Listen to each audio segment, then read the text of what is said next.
Sa kanyang pagbisita kahapon sa mga nasalanta ng bagyong Sendong, nagdeklara na po si Pangulong Noynoy Aquino ng State of National Calamity dahil sa tindi ng naging pinsala ng bagyo sa buhay at ari-arian sa Visayas at Mindanao.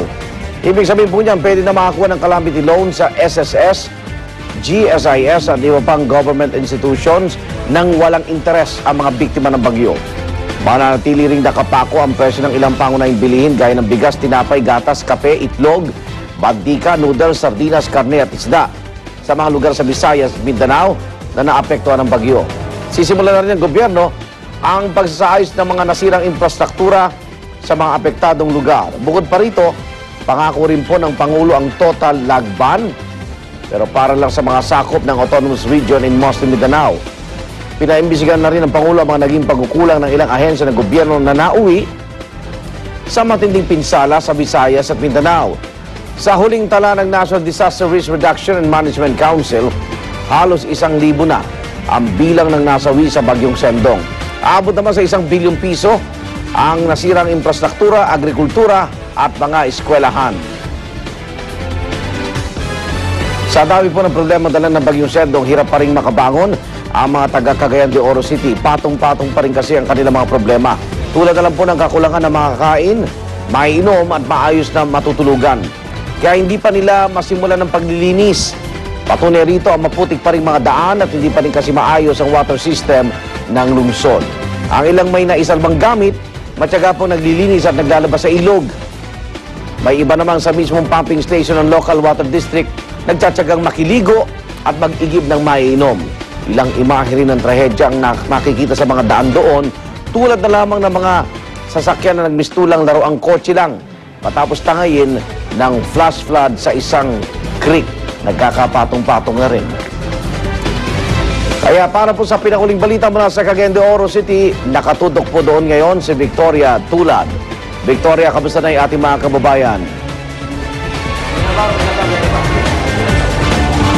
Iga, nandito tayo ngayon sa City Central School ng Cagayan de Oro City, kung saan nananatili ang mayroong 400 mga pamilya matapos masalanta ng matinding pagbaha. Ang ating mga kababayan ay nagkakasya na lamang ngayon, Igan, sa maninipis na karton bilang kanilang higaan. Kanya-kanya sila ng pwesto at yung iba nga ay sa mga sulok na lang ng kwarto o ng quadrangle na nanatili. Pero kumpara sa ibang mga evacuation center, masasabi nating maayos pa ang lagay ng mga residente rito dahil malaki ang paaralan, mayroong kuryente at araw-araw nakahatiran ng pagkain. Ayon sa DSWD, 19 ang lahat ng mga evacuation center dito sa Cagayan de Oro City. At ilan sa mga ito ay wala pa rin kuryente at medyo mahirap maabot. Gayunman, dahil sa dami ng mga residente sa City Central, hindi maiwasang maging marumi ang paaralan, lalo na ang mga palikuran, kaya yung ibang bata ay nakakasakit na rin daw ng sipon at ubo. Umangasa ang mga evacuee na agaran silang mabigyan ng tulong na ipinangako ni Pangulong Noynoy Aquino sa kanyang pagbisita kahapon. Maayos na tirahan ang daing ng marami sa kanila. Nagpapasalamat naman sila at nakamusta sila ng Pangulo. Sa ngayon, mukhang dito ng araw sa evacuation center magsasama-sama sa Pasko ang ating mga kababayan. At yan muna ang latest mula rito sa Cagayan de Oro City. Balik sa inyo, Igan. Maraming salamat, Victoria Tulad. Samantala, nakakakita naman po ng pag-asa ang ilang residente sa Dumaguete City matapos ang paghagupit ng bagyong Sendong doon. Ang ilang residente naging madiskarte at nagtayo na ho ng mga pansamantalang tirahan. Nagsimula na rin ang paglilinis sa bayan ng Sibulan kung saan umabot sa 13 ang patay dahil sa pagbaha. Sa bayan naman ng Valencia sa Negros Oriental, nahihirapan pa rin sila sa pagbangon. Bukod po kasi sa walang kuryente, isolated pa rin ang ilang barangay doon dahil sa mga nasirang kalsada. Nagkukulang na tuloy ang supply ng pagkain.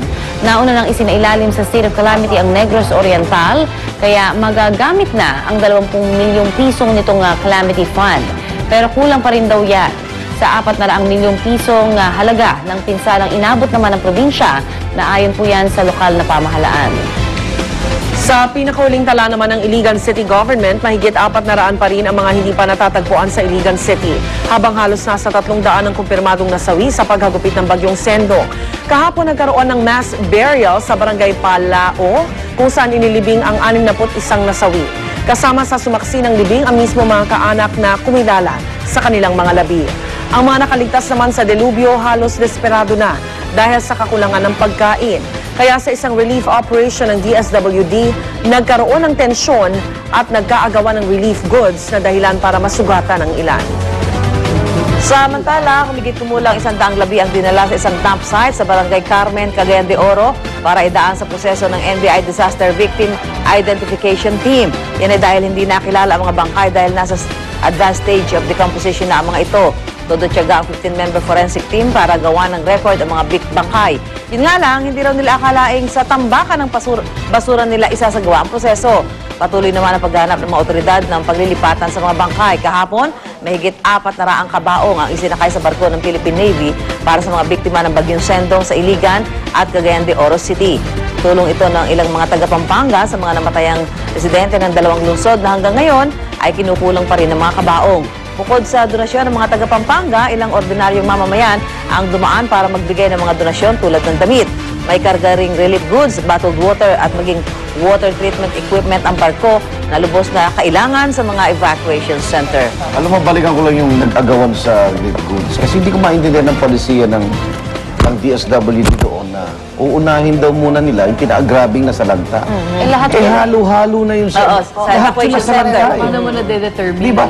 Kumpara mo doon sa, kagaya nila Bernadette, nagbigay sa Dumaguete City, nakapila yung sa Kapuso Foundation, maayos. Eh dito tingnan mo, paano nilagay sa namili. gitna. At yung iba sa ating mga kababayan, ang sama ng loob, wala daw sila sa listahan. Pero nasa evacuation center sila. And I think alam naman nila na meron yung tinatawag sila mga outside evacuation, yung hindi pumunta sa mga evacuation center, pumunta lang sa mga kamag-anak. Oo, may mga ganun At na tapos nabalita ang may dalang relief goods, siyempre, Pumunta din sila. Oo. So sila, wala sila sa listahan kasi hindi sila nakakala doon sa... Tapos sabi ng regional officer doon, kasi daw inuna nila yung grabing na pinsala at susunod nila yung medyo na pinsala. Ang hirap Hindi ko maisip pa. May kategorya. Ano, kukuha mo ng picture, dito ako dati nakatira, gano'n.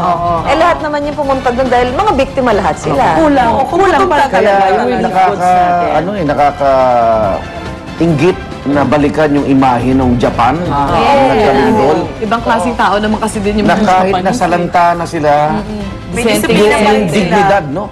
Siguro yung ituro natin sa mga susunod na henerasyon. Yes. Na kahit anong hirap, wag nating, yung dignidad, wag nating iwan. Kasi mabilis din tumugon yung gobyerno nila. Agad-agad, maayos ang evacuation Hindi, center, may ang pagkain. tagal din kasi liblib eh. Takot pa sa radiation eh, di ba? And even the communities, sila nga mismo, di ba? Sila nag-usa, tumutulong Gusto ko na lang isipin dito na kaya sila nagkagano. Kasi kung halimbawa nga, hindi ba hanggang kahapon nga may mga lugar na hindi pa nadadala. Baka sobrang gutom na nila sa Kaya nga yung time ko eh. Lunes, wala pa yung relief goods. goods, oo. Umasa ako nung kay Jiggy na ng Tuesday. Meron na dapat. wala pa rin ang umaga. Abay, nung dumating si Pangulo na, sinabay. Oo, doon pa Kailangan pa nga magbudbud eh. presidente. Oo. Yung ganyan din, hindi lang para sa sarili mo yung pinaglalaban, pati buong family mo, kung Yes. meron ka mga anak na maliliit. Oo, yan. Ito. Kaya nga, maling-mali So, tama yung ano eh. sinabi na na kumbaga parang pipiliin. Dahil doon nagpanik yung mga tao lalo. Tatanda mo yung Ondoy, di ba? Diyan sa Pasig, yung nagkagulo din. And I think at nasa Metro Manila ka, kung meron makukuha ang pera, makakabili ka. Ito wala pa kasi wala mabibilhan. Kasi nagkakautos yun yung una nakapasok yung truck dahil kauho pa lang nung Yes. diba? So gutom na rin yung mga kababayan natin. At makibalita tayo sa sitwasyon ngayon sa lungsod naman ng Iligan. Nandun po si Salima Refran ng GMA News. Salima, kamusta kayo dyan? Igan, magpapatuloy ngayong araw ang sabayang paglilibing naman doon sa mga kinilala ng mga bangkay dito sa Iligan City. Alas 9 na umaga nakadakda ang paglilibing sa 20 hanggang 30 identified bodies sa Barangay Palao. Kahapon, 61 mga kinilala ng mga katawan ang inilibing. Ayon sa City Health Office, kinakailangan na talagang ilibing ang mga kinilala ng mga katawan dahil nasa advanced stage of decomposition ng mga ito at puno na rin ang mga punerarya. Inihahanda na rin ang iba pang mga apartment type crypt para naman sa iba pang mga bangkay. At yan muna ang latest mula dito sa Iligan City. Igan? Maraming salamat, Salima Refran.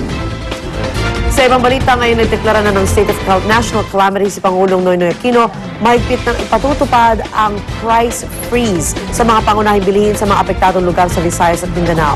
Ayon sa Department of Trade and Industry, mapapako ang presyo ng mga pangunahing bilihin sa presyo noong bago pa man manalasa ang bagyong Sen.